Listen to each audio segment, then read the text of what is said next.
Hey friends, and welcome back to my channel. I am Caitlin and this is where I teach you everything I know about sewing and we learn more together along the way. Today I'm sharing what I made in the month of September. So yes, you have not seen me for a long time, but I have still been sewing a little tiny bit, mostly just enjoying our summer, enjoying our garden, and enjoying nature, doing a lot of camping, foraging, garden preserving, and that sort of thing. So that being said, let me share the 3 very special things I made in the month of September. So my brother got married, my baby brother got married this month, or last month I guess. I volunteered to make the flower girl dresses, but my son, our son, was also the ring bearer, so I made him a little shirt as well.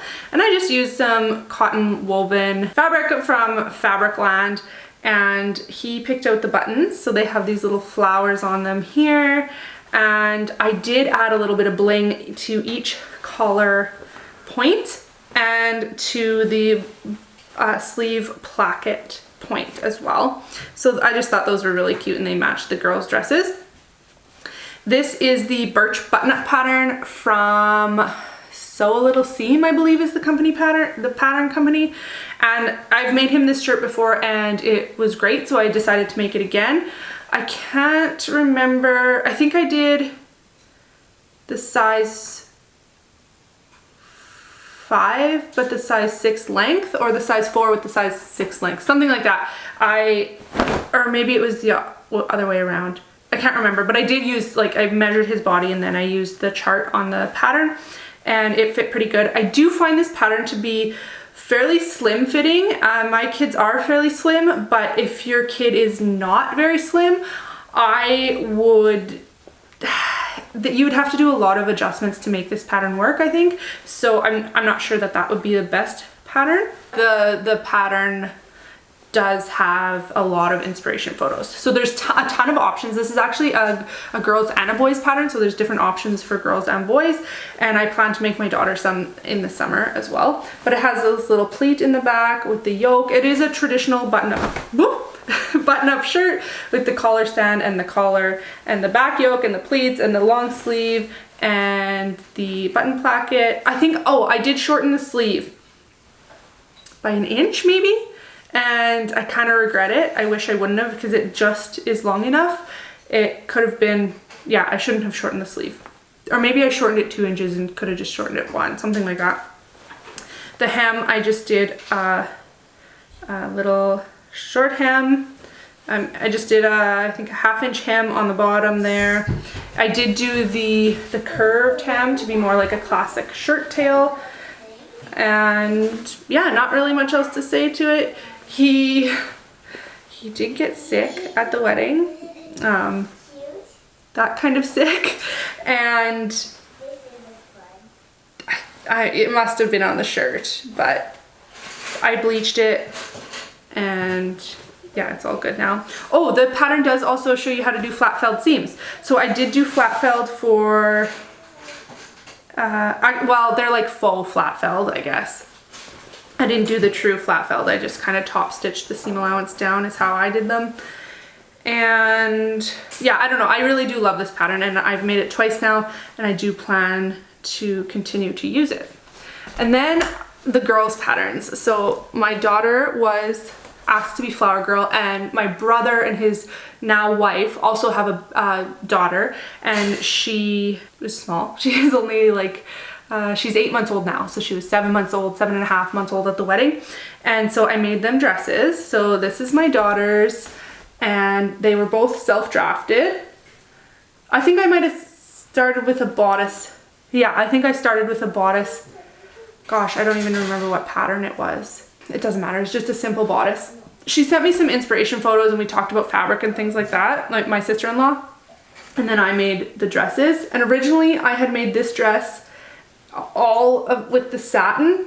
So it's a satin weave, I'm sure it's just polyester, underneath the white. And then I just had this lace, it had like a scallop edge on the selvage edges of the lace. So I had cut it all out and put it on the bottom, and I didn't love it. So then I decided to do the lace overlay, and I am obsessed. I did have the lace overlay on the bodice, and then the skirt was just the satin. So the back, I used that scalloped edge and covered up the zipper. It's an invisible zip, which is very well done, but I just loved having that lace detail there, the scallops. And then I added this bow. This is organza, and I just did, you know, just folded it till it looked good, hand stitched it into a few places, and then I made a bow on the back with this blingy little ribbon. And my daughter wanted tails on her bow, so we did that. My niece's dress is different, so hers I did do in the satin, and then we did just do lace at the bottom. But I think because it was a smaller skirt, the lace took up more of the dress. It looked a lot better. And then we did the sash and the bow, but the bow didn't have the tails. And I do have a picture of the back, but I don't have a picture of the front of that dress. I thought I took pictures, but I don't know. I don't think I did. I apparently can't find them. But yeah, so this was pretty fun. And I did a circle skirt, so I self-drafted the circle skirts for both girls, and they were really swishy, and my daughter loved dancing in this. It was so much fun. I actually wore a circle skirt dress as well, so we were both spinning around. She was just a little more confident because she had shorts underneath and I did not. So yeah, and then obviously my niece is, she doesn't crawl or walk yet, so she, everyone just looked at her and oohed and awed. But yes, I was very, very happy with how these two little dresses turned out, and my son's shirt as well. The dresses are just more fancy, right? So even though I mentioned my dress, I completely spaced on showing it to you for some reason until this very minute when I'm basically done editing this video. So I made my dress out of purple, this is like a lilac linen fabric woven. I put these little cap sleeves on it. This is a self-drafted pattern, by the way, and I just made like a little easy facing.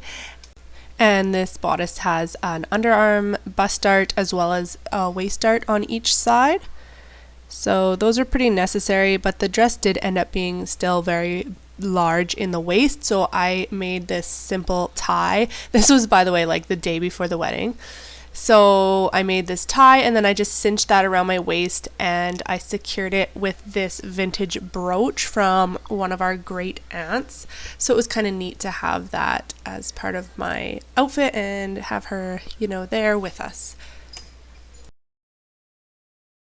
And then for the back, I like to do a V kind of neckline in the back. I just think that's the most flattering and just another way to add some interest to in a maybe unexpected way.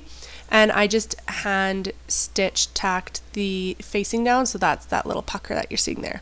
And that's it. That's all I made in the month of September. I am now working on, well, I did start working on my Megan Nielsen Dawn jeans, but I'm continuing to work on those now in October, and I should have the denim pair done and possibly the faux leather pair. I am in desperate need of pants, so I need to get those done. And then I'm not sure what else I'm gonna get done. I have a wardrobe video coming out next. I think it's gonna be next. And then you guys will kind of see what I'm talking about. But yeah, I have a lot of plans that I want to get back into the sewing room, back onto YouTube, and back into just like, you know, more routine life. So with that being said, thank you so much for watching this video. I hope you have a great day, and I can't wait to see you in the next one. Bye.